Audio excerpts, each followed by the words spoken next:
All right, any guys, here room. is part two. They were filled. And sent my mother away and said, try us in 2 weeks. And my mother said, I cannot wait 2 weeks to get you out of my house. You have to go now. Sent me to live with my father. So I walk into my father's house, pregnant. He hasn't seen me in years, so he doesn't know. So I'm wearing big sweaters and coats and covering myself. He gives me the rules of the house when I arrive. And the rules are, you do as I say. There's a curfew. You don't match the curfew, I will put you out. And I believed him. He says to me, the worst thing you could ever do is bring shame on this family. And any daughter of mine that ever became pregnant, I would rather see her dead, floating down the Cumberland River, than to bring shame on this family. And he's saying this to me as I know I am pregnant. So I am thinking, how can I kill myself before this happens?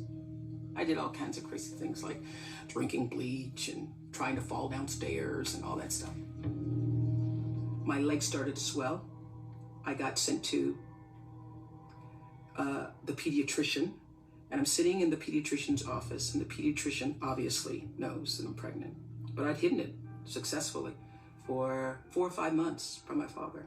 And the pediatrician says, either this is the biggest tumor I've ever seen, or you're pregnant, and you've got to tell me, because if I send you up to be x-rays, it's going to hurt this baby.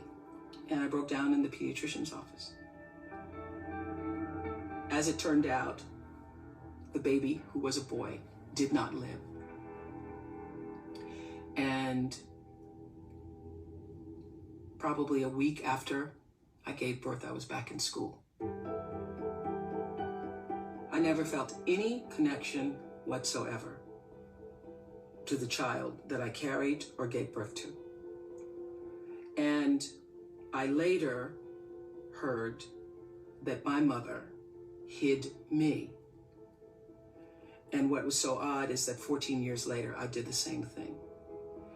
And I know what that means. I know why my mother and I have always had such a disconnection, because I understand what it means to carry a life inside you and have no connection to that life inside you, to be ashamed that you are carrying that life inside you.